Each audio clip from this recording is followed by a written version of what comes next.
जय Shri Krishna, Radhe Govind. Welcome back to Kahanimrit. तो दशा माता की पूजा इस बार हमें कब करनी है? साल 2024 में दशा माता का व्रत कब है? इस दिन क्या करना चाहिए, क्या नहीं करना चाहिए? व्रत हमें किस प्रकार से करना है? पूजा किस प्रकार से करनी है? क्या क्या सामग्रियों की जरूरत पड़ेगी? डोरा हमें माता का किस प्रकार से लेना है? पुराने डोरे का हमें क्या करना चाहिए?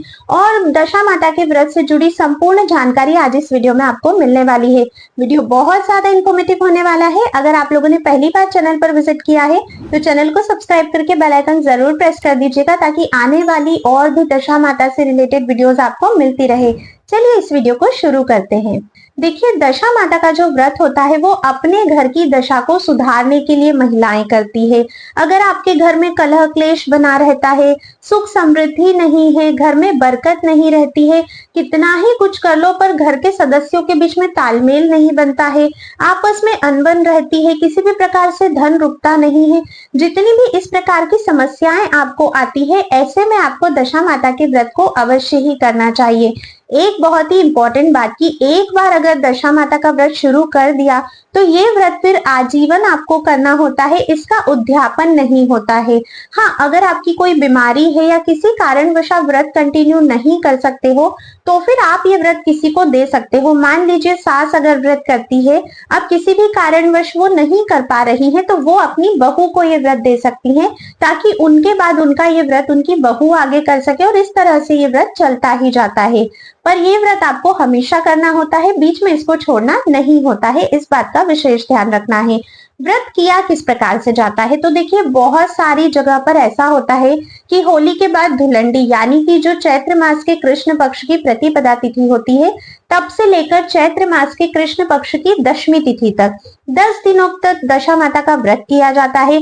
10 दिनों तक ही माता की 10 अलग अलग कथाएं भी श्रवण की जाती है। और कहीं कहीं पर ऐसा होता है कि सिर्फ कृष्ण पक्ष की जो अभी दशमी तिथि आने वाली है उसी दिन व्रत किया जाता है और यही जो व्रत है वही मुख्य व्रत होता है। दशमी तिथि पर ही दशा माता का व्रत आपको करना चाहिए। अगर आप बाकी के 9 दिन भी कर रहे हो तो इसमें किसी प्रकार की कोई समस्या नहीं है। अगर नहीं भी करते हो तो कोई बात नहीं है, जरूरी नहीं होता है, पर दशमी तिथि का व्रत जरूरी होता है। इस व्रत में आपको एक समय भोजन करना होता है, जिसमें जो भोजन है वो बिना नमक का आपको करना होता है। इस व्रत में गेहूं का बहुत अधिक महत्व होता है। तो व्रत में जो भी आप भोग लगाने वाले हो, व्रत में जो भी आप स्वयं पाने वाले हो, वो आपको सामग्री गेहूं से ही बनानी है, पर वो बिना नमक से आपको बनानी है। नमक का सेवन आपको किसी भी स्थिति में नहीं करना है। एकासना करना है, मतलब कि एक ही समय इस दिन आपको भोजन करना है। अब पूजा आप लोगों को किस प्रकार से करनी है? तो देखिए, पूजा बाहर जाकर की जाती है। इसमें पीपल के वृक्ष की पूजा की जाती है।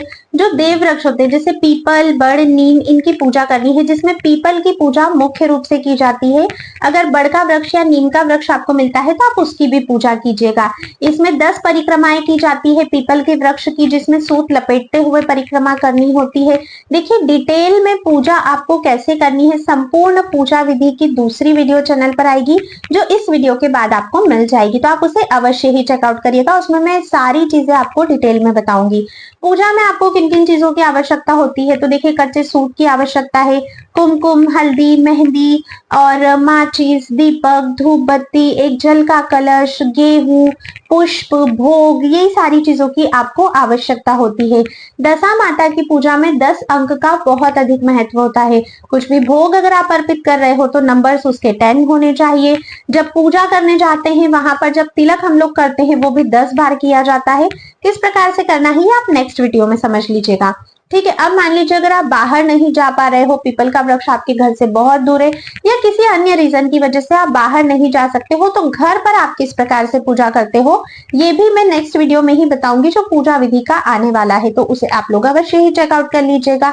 अब देखिए, दशा माता, जैसे अभी हम लोगों ने शीतला माता का व्रत किया था, तो शीतला माता की पूजा में क्या होता है कि बासी होती है, सारी चीजें बासी, घर में ही पूजा करनी होती है। उस दिन झाड़ू पोछा भी नहीं किया जाता है। लेकिन दशा माता के व्रत में ऐसा नहीं नहीं होता है।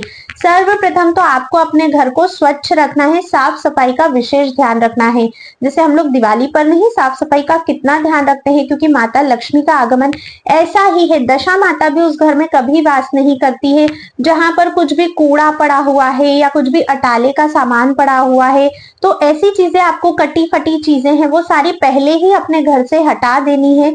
अपने घर में स्वच्छता का बहुत अधिक आपको ध्यान रखना है। अगर आपके यहाँ पर दशा माता की पूजा होती है, अगर आप लोग व्रत करते हो, क्योंकि माता को स्वच्छता बहुत अधिक पसंद है।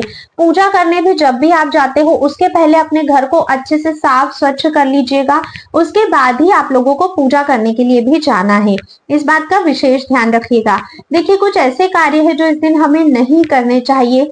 जैसे कि मैं बात करूं तो इस दिन आपको धन का लेन देन नहीं करना है, मतलब ना किसी को पैसे देने हैं, ना ही किसी से पैसे आपको मांगने हैं।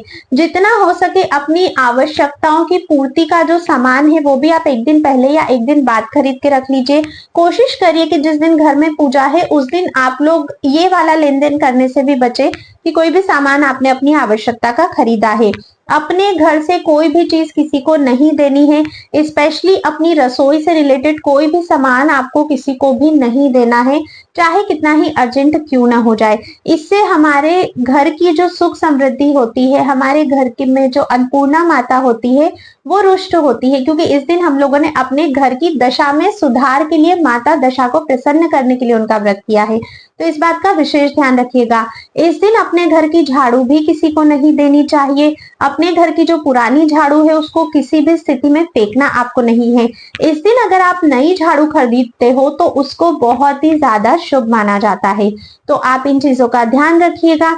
इसके बाद देखिए, दशा माता का व्रत जब भी हम लोग करते हैं तो दशा माता का डोरा लिया जाता है।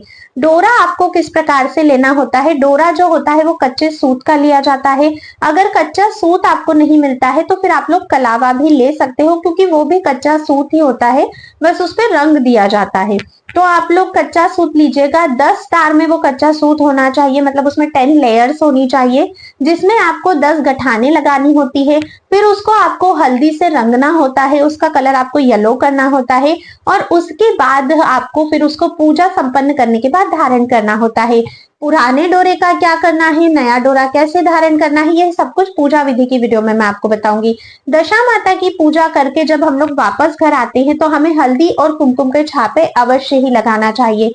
इससे हमारे घर में सुख समृद्धि बनी रहती है और पूरे साल दशा माता की कृपा हम लोगों पर बरसती रहती है। अच्छा, इस दिन ना दशा माता का डोरा भी धारण किया जाता है, पर काफी सारे लोग होते हैं जो ऑफिस जाते हैं या किसी अन्य कारण की वजह से साल भर तक वो डोरा नहीं पहन सकते हैं। तो ऐसे में आप क्या कर सकते हो, जिस दिन पूजा करी है उस दिन आपको डोरा पहनना है। उसके बाद वैशाख मंथ की शुक्ल पक्ष की कोई भी अच्छी तिथि देखकर आप अपने डोरे को सम्मान के साथ उतार दीजिए। उसके बाद उसे कहीं भी अच्छी जगह पर, या तो पूजा गृह में या घर पर कहीं भी संभाल कर रख लीजिए। नेक्स्ट ईयर जब भी आप फिर पूजा करने जाते हो तो उसको आपको क्या करना है, या तो आप पीपल के वृक्ष से बांध सकते हो या फिर वहीं पर थोड़ी सी मिट्टी खोदकर पुराने डोरे को आप लोग दबा सकते हो। ठीक है, पीपल के वृक्ष की छाल लाना भी इस दिन बहुत बहुत ज्यादा सुखकारी होता है सभी के लिए। छाल आपको अपनी इस फिंगर से लानी होती है, जो हमारी लास्ट वाली फिंगर होती है ना, इससे निकाल कर आप लोगों को छाल लेकर आनी है। फिर नेक्स्ट ईयर जब आप पूजा करने जाओगे तो जो पुरानी वाली छाल है इसको वही पीपल के वृक्ष के पास रखकर नई छाल आप लोग वापस से लेकर आ जाओगे।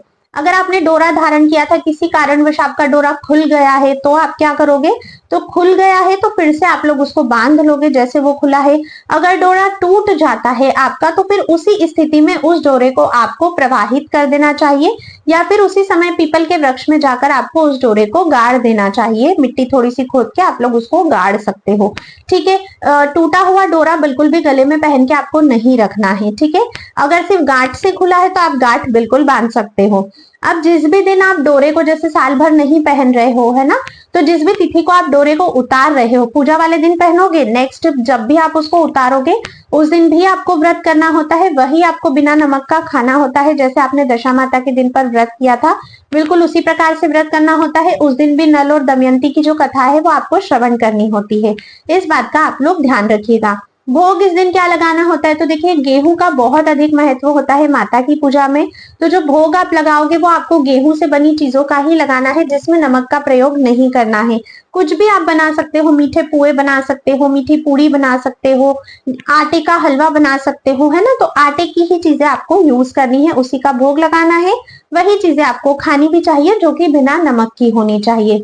ये थी संपूर्ण जानकारी दशा माता व्रत से रिलेटेड। अगर कुछ भी छूट गया है, कोई भी प्रश्न है आपके, आप लोग मुझे कमेंट करके अवश्य ही पूछ सकते हैं। पूजा विधि की वीडियो अवश्य ही देखिएगा। जिस दिन हम दशा माता की पूजा करते हैं उस दिन हमें कथा भी जरूर सुननी होती है। या तो आप 10 दिन से कथा सुनते आ रहे हो, होली के बाद नेक्स्ट डे से लेके दशमी तक की 10 कथाएं, है ना, या फिर आप दशमी के ही दिन 10 कथाएं आपको एक साथ सुननी है। अगर आप रोज एक एक कथा सुनते आ रहे हो तब भी आपको दशा माता की पूजा वाले दिन यानी कि दशमी, जो कि इस बार 24 मार्च 2025 को है, उस दिन आपको सारी कथाएं फिर से बैठ के सुननी है। कथा की वीडियो आपको चैनल पर मिल जाएगी, आप उसे अवश्य ही चेकआउट करिएगा। इस बार दशा माता की जो पूजा है वो हम लोग 24 मार्च 2025 को करेंगे। आपको दशा माता की पूजा और दशा माता के व्रत की अनंत और अनंत बधाइयां। अगर वीडियो थोड़ा भी पसंद आया है तो शेयर जरूर कीजिएगा ताकि सभी लोगों तक इन्फॉर्मेशन पहुंच सके, और लाइक के बिना बिल्कुल भी मत जाइएगा। अब मैं आप सभी से मिलूंगी नेक्स्ट वीडियो में, तब तक के लिए राधे राधे।